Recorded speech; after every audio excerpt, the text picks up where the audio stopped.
Yes, Kenya. Tamu sana, yes. Yesterday, Friday, Public Service Commission announced to the whole country that it had shortlisted 477 candidates for PS jobs. That was yesterday. Today, new details have emerged that 108 candidates have been added into that shortlist, bringing the total number of shortlisted candidates to 585. And among the names, the people whose names have been added into the new list are IEBC Commissioner Boya Mulu. Besides Boya Mulu, we also have wife to Bungoma Governor Kenneth Lusaka. Her name has also been added. And that new development is causing a very big split in William Ruto's inner circle. Some William Ruto close associates are already crying foul about that new development. They are seeing some corruption happening within PSC.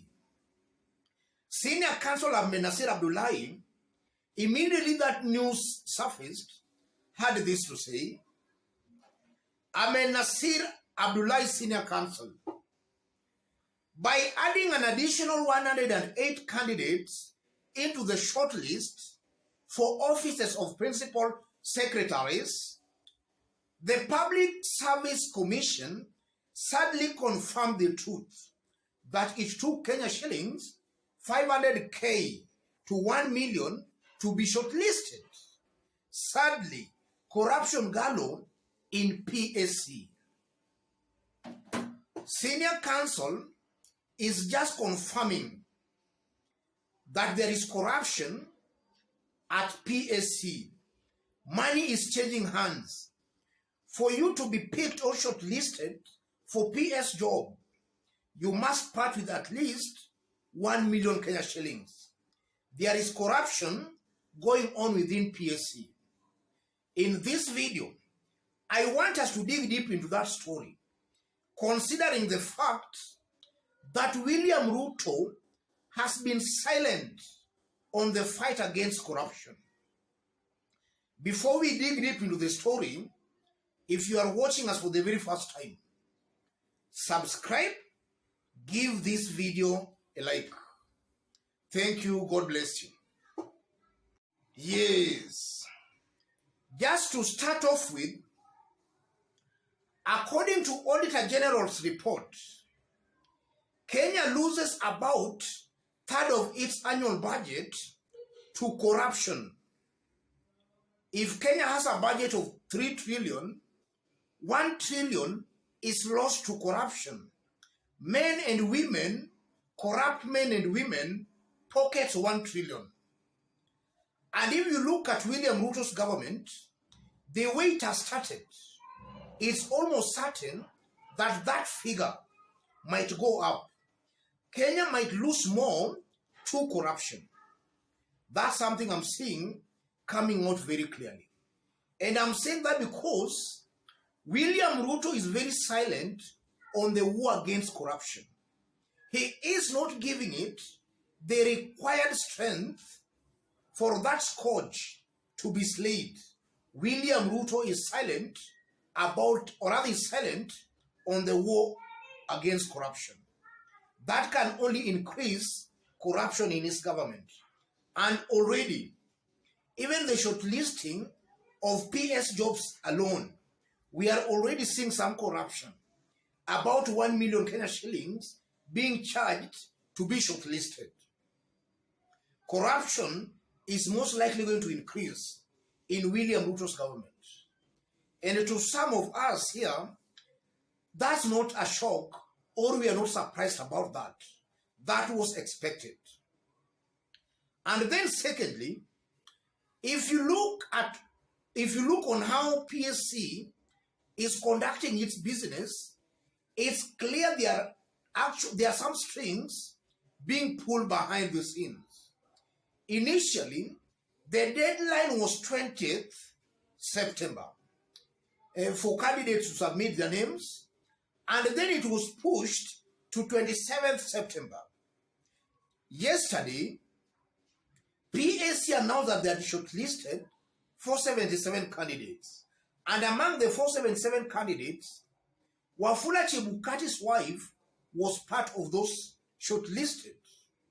An indication that strings are being pulled behind the scenes to reward some people who helped William Ruto be declared the president. And today, the list has been amended to include IEBC Commissioner Boya Mulu. Another indication that William Ruto is also rewarding another IEBC employee or commissioner for a job well done. And also you are seeing Kenneth Lusaka's wife being also shortlisted.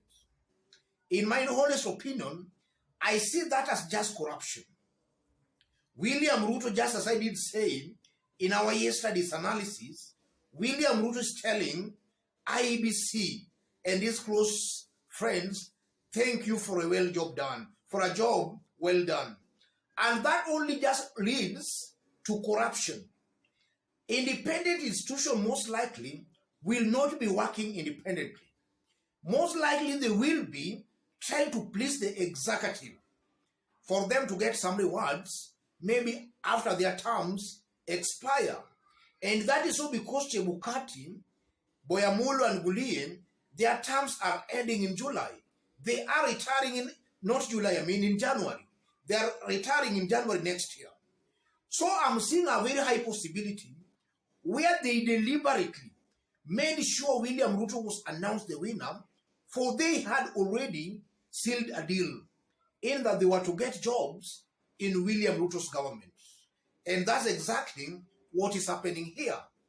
And just as I did explain yesterday, the mere fact that Boya's name is being included, yesterday Chebukati's wife was included, and also Kenneth Lusaka's wife is being included, I'm seeing those as just confirmation that already there are some preferred people who have already been earmarked for PSC, for PS jobs. This whole thing of interviews, in my honest opinion, are just ways to waste taxpayers' money and just ways for PR, or rather for PR, to cheat Kenyans that an interview was done, that some vetting was done. I'm seeing a high possibility. People, preferred candidates, their names have already even been forwarded to William Ruto. Yes, this is just a formality, ladies and gentlemen. And even before I conclude, the mere fact that William Ruto has been silent on the war against corruption also paints a very bleak picture on whether Kenyans will really get justice, or whether the Mamambogas William Ruto was saying will really get justice in his government. Because it's very clear that for you to be part of William Ruto's government, then you must know somebody. Where will the Mamamboga Boda Boda go to? They don't know anybody. So William Ruto clearly cheated the hustlers that he was going to form a government with them. That's coming out very, very clearly. And the mere fact that this new split is emerging from William Ruto's team, I won't be surprised to see that in the coming days, William Ruto's government might even explode. We are going to see maybe some very interesting things in this regime. Senior counsel most likely is also blowing the whistle, maybe because he feels he has been shortchanged. He might have expected to be part of William Ruto's team, but he's not being rewarded. That's most likely why he is also making noise. But where there is smoke, there is fire. Let me stop it there. If you are watching us for the very first time, subscribe. Give this video a like. Any other person who wants to have a chat, a discussion with me, or even to support this channel, I've pinned my number on the comment section. Contact me through the number, or feel free to channel any contribution or support to the number. Yes, let's meet in our next analysis. God bless you. God bless Kenya.